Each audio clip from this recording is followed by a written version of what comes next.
మీకందరికీ తెలుసు, సంక్షేమ పథకాల్లో పెన్షన్లు ఇచ్చిన మాట ప్రకారం ఇవ్వడం జరిగింది.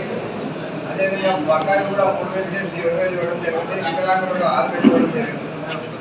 అదేవిధంగా 28 వర్గాలకు ఎవరికి ఏ అర్హత ఉన్న వాళ్ళకి కూడా అందరికీ పెన్షన్ ఇవ్వడం జరిగింది. అదేవిధంగా ఉచిత ఇసుక ఫ్రీ శాండ్ ఇస్తామని గతంలో పూజలు పెద్దలు గౌరవనీయులు ముఖ్యమంత్రి చంద్రబాబు నాయుడు గారు గతంలో మాటించారు. 30 రోజులు ప్రభుత్వం రాగానే 30 రోజుల్లో ఉచిత ఇసుక ఇస్తామని. మరి ఈరోజు 20 రోజులు అయింది. 20 రోజుల్లోనే ఉచిత ఇసుక సరఫరా చేస్తున్నామంటే అదే తెలుగుదేశం ఘనత, చంద్రబాబు నాయుడు గారి ఘనత. వాగ్దానాలు హామీలు ఏవైతే ఇచ్చామో అవన్నీ కూడా ఒక్కొక్కటిగా చేసుకుంటూ వెళ్తున్నాం. ఈరోజు ఈ ఉచిత ఇసుక వల్ల భవన కార్మికులు కానీ పేదలు కానీ అందరికీ కూడా చాలా ఉపయోగపడుతుంది. సొంత ట్యాంకులు ఉన్న తీసుకెళ్తే అక్కడ లోడింగ్ ఛార్జెస్ తప్ప ఇంకా వేరే ఏం అడగకుండా మీరు తీసుకోవచ్చు. ట్యాంకు లేని వాళ్ళు రవాణా ప్లస్ లోడింగ్ ఛార్జ్ రెండిస్తే ఇసుక మీ ఇంటి దగ్గర చేస్తుంది. మరి ఈసారి మీరు ఒకటి ఆలోచించాలి. గతంలో దాదాపు 50,000 కోట్ల ఇసుక అమ్ముకున్న ఘనత జగన్మోహన్ రెడ్డికి దగ్గర. ఈరోజు మన ప్రభుత్వం ఆర్థిక పరిస్థితులు అంతంతగా ఉన్నాయి. ఆంధ్రప్రదేశ్ పురోగతి ముందుకు నడిపించే సాధకుడు చంద్రబాబు నాయుడు గారు వచ్చారు కాబట్టి ఆయనకి ఎలా మళ్ళీ 2 గంటల వ్యవధిలోనే నాకు ముందుకెళ్తాం. కానీ ఏదో రాంగ్ రూట్లో పోయి లేని కొన్ని తలకాయ నొప్పి తెచ్చుకుని పోతండి అని కూడా మేము అందరం కోరుతున్నాం. అదేవిధంగా నిదానంగా వేదావతిని కూడా ఒక రూపకల్పన తెచ్చి వేదావతిని కూడా ముందుకు తీసుకెళ్లే ప్రయత్నం చేద్దాం.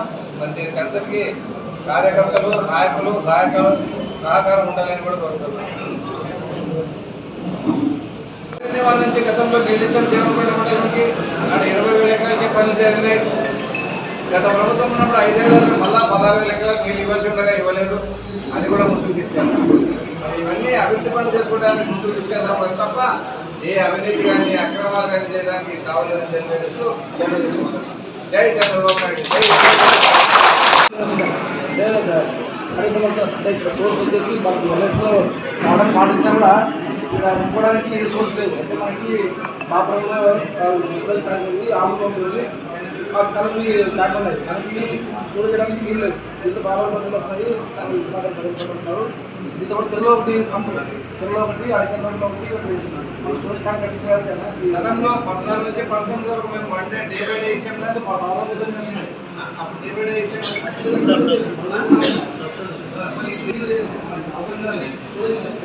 మెయింటెనెన్స్ లేదు.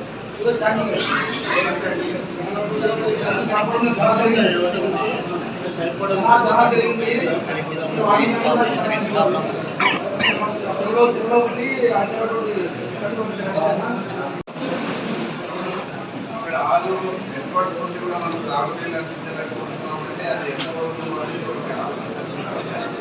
మరి సమోస్ టాబ్లెట్ ట్యాంక్ ఇక్కడ బాత్రూమ్ నుంచి వస్తున్నాయి. అటువంటి వచ్చి సమోస్ ట్యాంక్ ఏమైనా మనం అప్పట్లో పెట్టిన ట్యాంక్ అది దాని సామర్థ్యాన్ని పెంచుకోవాలనేది ఉంటే కూడా ఒక ఇంజనీర్తో వెళ్ళి పెంచుకుందాం. అలాగే వచ్చిన నీళ్లను నిల్వ చేయడానికి ఇక్కడ అండర్గ్రౌండ్ సంపులు ఏర్పాటు చేస్తున్నాం. అదేవిధంగా హాస్పిటల్లో కూడా ఎంతో తీవ్రమైన నీటి తాగడ పరిస్థితి దగ్గర అక్కడ కూడా జోరాపురం దగ్గర అజైట్ ల్యాండ్ ఉంది. దాన్ని తీసుకుని వాళ్ళు అక్కడ కమర్షియల్ పెడితే మొత్తం హాస్పిటల్ మండలం కూడా తాగునీటి సమస్య తీరుతుంది.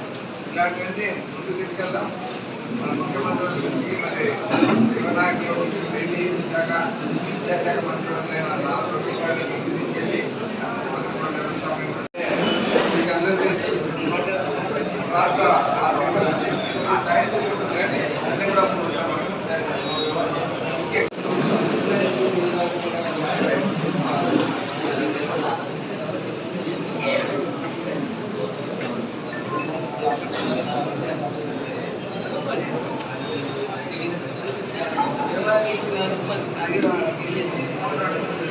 Gracias.